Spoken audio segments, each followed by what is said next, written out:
இல்லைங்க இந்த வீடு வந்து கம்ப்ளீட்டாக டெமாலிஷ் பண்ணி கட்டணும்னா மினிமம் ஒரு 3 கோடி ரூபாய் எஸ்டிமேஷன் இருக்கு. அடுத்த படத்தில் சார்ஜ் பண்ணிடலாம். இல்லைங்க அதெல்லாம் ஒரு பெரிய ஹீரோ நடிச்சாதாங்க அதெல்லாம் பண்ண முடியும். அப்படியா? அது வேற இருக்கா? இந்த படங்கள்ல மினிமமாக ஒரு படத்துக்கு 30 to 35 lakhs சேலரியாக வரும். ஓகே, பரவாயில்ல, ஓப்பனாக சொல்கிறீங்களே. அவ்வளோதான். ஐடி கட்டுறோம்லங்க. இது எங்களோட குட்டி கார்டன். சூப்பராக நல்லா மெயின்டைன் பண்ணி.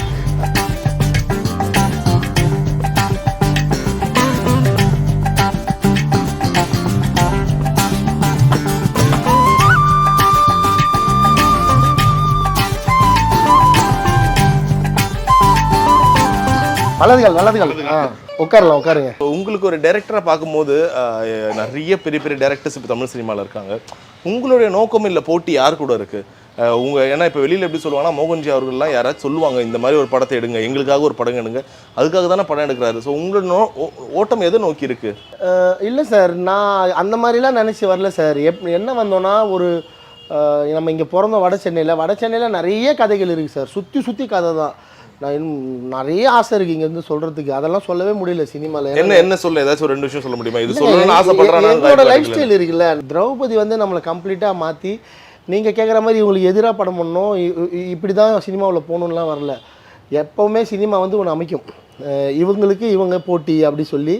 இப்போ அந்த மாதிரி அந்த ஃபேக்டர் அமைஞ்சிருக்கு.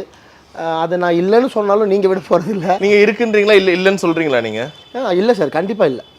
என்ன அப்படின்னா நான் பேசுகிற கண்டென்ட் வேறு. திரௌபதிக்கு எதிராக படம் வந்தது உண்மை.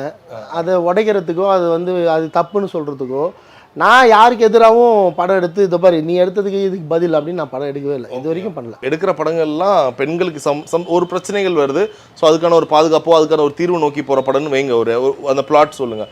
ஆனால் இதை பண்ணுறது யாருன்னு பார்த்தா ஆண்கள். திரௌபதியின் சபதம், ஆனால் அதை நிறைவேற்றனவோ ஒரு ஆணாக தான் இருக்காங்க. ஒருவேளை இப்படி கேள்வி கேட்டால் பிரச்சனை பெண்களுக்கு தானே, ஒரு பெண்ணே அதுக்கு ஒரு முடிவு தேடலாமா? அப்புறம் எப்படி ஆகிடுதுன்னா பொண்ணுங்களுக்கு பிரச்சனைனா ஆண்கள் கிட்ட தான் போகணுமா? அப்போ அவங்க கையில் தான் அதுக்கு தீர்வு இருக்குன்ற மாதிரி ஆகிட்டு இல்லை. ஸோ ஃபேக்டாக ரியலாக பெண்கள் பாதிக்கப்படுறாங்கன்னா மறைமுகமாக அதுக்கு ஆண்கள் தான் காரணம். இல்லை அவங்கள ஹீட்டப் பண்ணி ஏதோ ஒரு வகையில் அவங்க இதில் ஒரு பெரிய நீங்கள் அதை நம்புறீங்களா? ஒரு பெண்களுக்கு ஒரு பிரச்சனைனா அதை பெண்களால் எதிர்கொள்ள முடியாதா? ஆனால் கண்டிப்பாக முடியுங்க.